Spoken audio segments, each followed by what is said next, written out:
வணக்கம். தமிழக வெற்றி கழகம் தேனி மாவட்டம் மகளிர் அணி சத்யா நந்தகுமார். நான் லாஸ்ட்டாக ஒரு 7 இயர்ஸாகவே விஎம்ஐயில் இருக்கேன். அண்ட் இப்போ கட்சின்னு ஆரம்பிச்சதுலேருந்தும் ஃபீல்டு ஒர்க் நான் பார்த்துட்டு தான் இருக்கேன். டிவிகே சத்யா நந்தகுமார்னு ஃபேஸ்புக், இன்ஸ்டா, ட்விட்டர், யூடியூப் இது எல்லாத்துலேயும் இருக்கும். ஸோ இதெல்லாம் நீங்கள் பார்த்தீங்கனாலே நான் ஃபீல்டு ஒர்க் பண்ணது எல்லாத்தையுமே நான் அதெல்லாம் அதில் அப்பப்போ அப்லோட் பண்ணிட்டு தான் இருக்கேன்.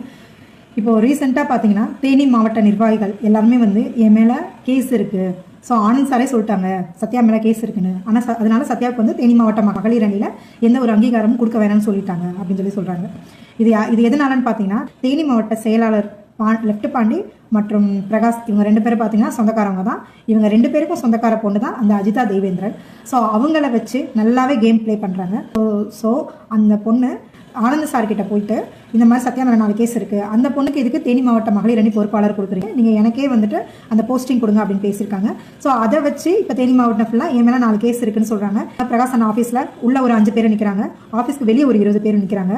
தேனி மாவட்டத்தில் கழக வக்கீல் சக்தி அப்படின்னு சொல்லிட்டு வடக்கு மாவட்டத்தில் ஒருத்தர் இருக்காரு. அவர் இத்தனை பேருக்கு முன்னாடியும் விரல் விட்டு சொல்கிறாரு, 2020 உங்கள் மேலே அடிதடி கேஸ் இருக்குது, 2021 உங்கள் மேலே அந்த கேஸ் இருக்குமா, 2022 இந்த கேஸ் இருக்குமான்னு ஒவ்வொன்றா எனக்கு சரியாக கூட அது ஞாபகம் இல்லை, ஒவ்வொரு கேஸாக சொன்னாங்க. ஸோ நான் சொன்னேன், ஓகே சார் எங்கள் அப்பா பேர் என்னன்னு கேட்டேன். உங்கள் அப்பா பேர் எனக்கு தெரியலம்மா அப்படின்னாரு. எங்கள் அப்பா பேர் தெரியாமல் என் மேலே என்னென்ன கேஸ் இருக்குங்கிற டீட்டெயிலை உங்களால் சொல்ல முடியுமா சார் அப்படின்னு. அதான் நான் கழக வக்கீல் அப்படின்னாரு. கழக வக்கீல்னா கழக தோழர்களுக்கும் கழக தோழிகளுக்கும் உறுதுணையாக ஒரு அரணா ஒரு பாதுகாப்பாக இருப்பாங்கன்னு தான் நான் நினச்சிட்டு இருந்தேன். பட் இங்கே அப்படி கிடையாது. எந்த ஒரு பொண்ணு வேலை பார்க்குறாங்களோ அவங்கள டவுன் பண்ணி பேசுகிறது தான் கழக வக்கீல் அப்படிங்கிறது இப்போ தான் புரியுது. 4 கேஸ் இருக்கிறதுக்கான எவிடன்ஸ் கொடுங்கன்னு கேட்டாலும் கொடுக்கல. இப்போ வரைக்கும் கொடுக்கல. ஆனால் எந்த கேஸும் இல்லைங்கிறதுக்கான எவிடன்ஸ் என்கிட்ட இருக்குது. செல்ஃப் வெரிஃபிகேஷன் சர்டிஃபிகேட் என்கிட்ட இருக்குது. அதை நான் எடுத்துகிட்டு போய் ஆனந்த் சார் கிட்ட காமிச்சாலும் பெருசாக எந்த ரெஸ்பான்ஸும் இல்லை. சார் இந்த மாதிரி தேனி மாவட்டத்தில் இருக்கிற எல்லாருமே என்னை இப்போ தப்பாக பேசுகிறாங்க சார் அப்படின்னு சொல்லிட்டு நான் கேட்டேன். அவர் உடனே கால் பண்ணி, என்னம்மா எந்த ஒரு தப்பும் இல்லாத ஒரு பொண்ணு மேலே எப்படிமா இவ்வளோ பெரிய குற்றத்தை நீங்கள் வச்சிங்கன்னு கேட்கலாமே. ஆனால் எதுவுமே கேட்கலையே. ஏன் கேட்கல? என் வேலையே எனக்கு பெருசாக இருக்குன்னு சொல்லிட்டு போகிறாங்க அப்படின்னா நாளை பின்ன அப்போ நாங்கள் யாருக்காக வேலை பார்க்கணும்?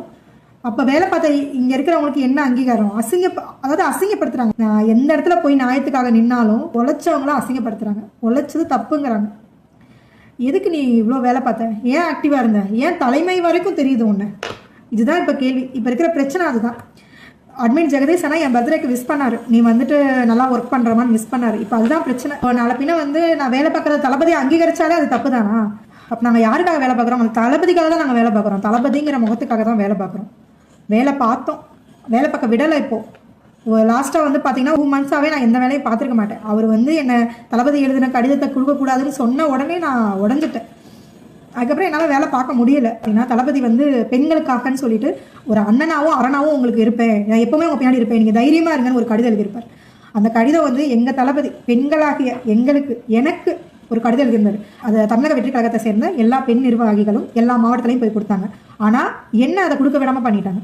ஆனந்த் சார் சத்யா பேரை மென்ஷன் பண்ணி உன்னை தளபதியோட கடிதத்தை கொடுக்க வேணாம்னு சொல்லிட்டாங்க அப்படின்னு சொல்லிட்டாங்க.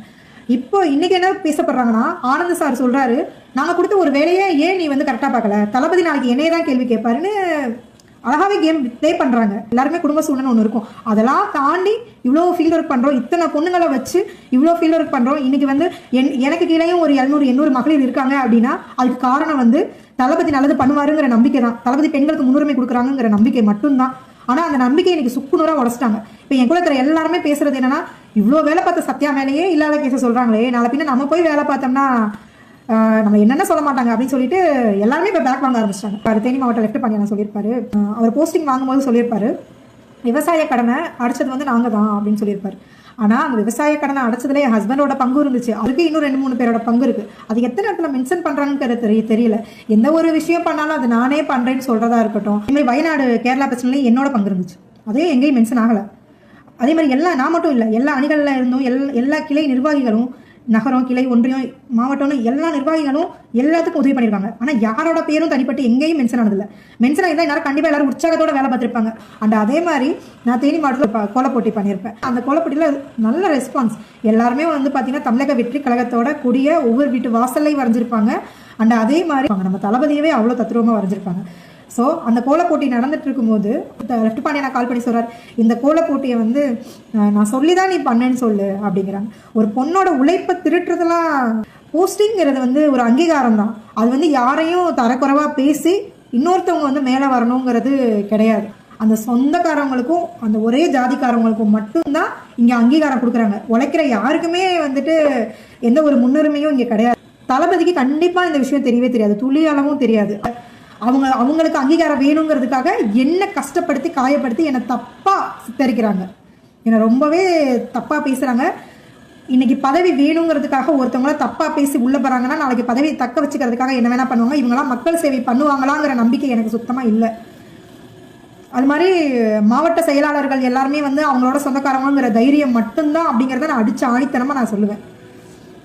அப்போ வந்து தளபதிக்காக வந்தவங்க, தளபதியை நம்பியே தளபதிக்காக வந்து வேலை பார்க்குற அப்புறம் எங்களை மாதிரி ஆளுங்களோட நிலைமெல்லாம் ஆரம்பத்துல இருந்து 7 வருஷமா உள்ள இருக்கிற எங்க நிலைமை, கட்சின்னு சொன்னவனே வேலை பார்த்த என்னோட நிலைமை, நான் நல்லது பண்ண வந்தேன், அது எனக்கு உள்ள போஸ்டிங் கிடைக்கலன்னா நான் பரவாயில்லன்னு வெளியே போய் மக்களுக்கு நல்லது பண்ணிட்டு தளபதியோட பேரை வச்சு என்னால் என்ன பண்ணணுமோ அதை நான் வெளியே போய் கண்டிப்பாக நான் மக்களுக்கு சேவை பண்ணுவேன். மக்களுக்கு சேவை பண்ணணுங்கிறது என்னோட லட்சியம்.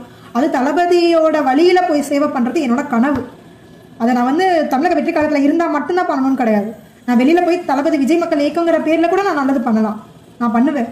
ஏன் நீ வேலை பார்க்குற, ஏன் இவ்வளோ ஆக்டிவாக இருக்க, ஏன் எல்லாருக்கும் போய் சேவை பண்ணுறேன்னா என்னை வெளில வந்ததுக்கப்புறம் யாராலையும் தடுக்க முடியாதுல்ல. கட்சின்னு ஆரம்பிச்சதுலேருந்து நம்ம தளபதிக்காக இனிமேல் நான் தான் நிற்கணும். எங்கள் தளபதி வர்றாரு, என் தளபதிக்காக நாங்கள் நிற்கணும். அவர் மனசு எங்களுக்கு நல்லா தெரியும். மக்களுக்கு நல்லது பண்ணுறதுக்கும் மக்களுக்கு சேவை பண்ணுறதுக்கும் மக்களுக்காகவே வரக்கூடிய ஒரே தலைவன் தளபதி, அது எனக்கு தெரியும்.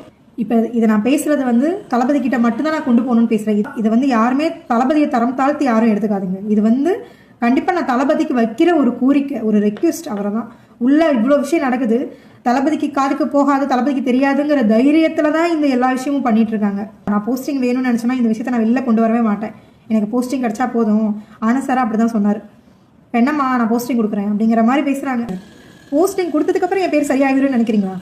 இன்னைக்கு சொந்தக்கார பொண்ணு தான் வரணுன்றதுக்காக மாவட்ட செயலாளர்கள் எல்லாரும் சேர்ந்து அந்த சொந்தக்கார பொண்ணை வச்சு கேம் ஆடி எந்த ஒரு எவிடன்ஸும் இல்லாமல் சென்னை வரைக்கும் அனுப்பி என் மேலே 4 கேஸ் இருக்குன்னு சொல்லி இப்போ தேனி மாவட்டம் ஃபுல்லாக அசிங்கப்படுத்துறவங்க நாளைக்கு நான் போஸ்டிங் வந்ததுக்கப்புறம் நான் நின்னா குத்தம், நடந்தா குத்தம், உட்காந்தா குத்தம், ஏன் இந்த தெருவில் போய் வேலை பார்த்தேன், ஏன் அந்த தெருவில் போய் வேலை பார்த்தேன் அப்படின்னு சொல்லிட்டு என்னை வேலை பார்க்க விட மாட்டாங்க. என்னை வேலை பார்க்க விட போகிறதும் இல்லை, நான் வேலை பார்த்தாலும் அதில் குத்தம் கண்டுபிடிக்காம இருக்க போகிறதும் இல்லை.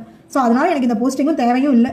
என்னை இவ்வளோ தூரம் குற்றம் காட்டி ஊரே பேசும்போது என் மனநிலைமெல்லாம் நம்ம ஏன்டா இருக்கோம் அப்படிங்கிற மனநிலைமைக்கு ஆளாக்கிட்டு அதை ஒரு கொஞ்சம் கூட பொருட்படுத்தாமல் அதற்கான தீர்வு சொல்லாத போது எனக்கு எந்த ஒரு நியாயமும் இனிமேல் இங்கே இருக்கிற யார்கிட்டையும் கிடைக்காதுன்னு எனக்கு தெரிஞ்சிருச்சு. ஸோ இதுக்கு எல்லாமே வந்து நான் தளபதி கிட்ட மட்டும்தான் எனக்கு சொல்யூஷன் கிடைக்கும் நான் நம்புறேன். இது எல்லாமே தளபதியோட பார்வைக்கு போகணும். இதனால வந்து கண்டிப்பாக ஒரு சொல்யூஷன் எனக்கு மட்டும் இல்லை எல்லா மாவட்டத்திலையும் கிடைக்கும் அப்படின்னு நான் நம்புகிறேன். நன்றி.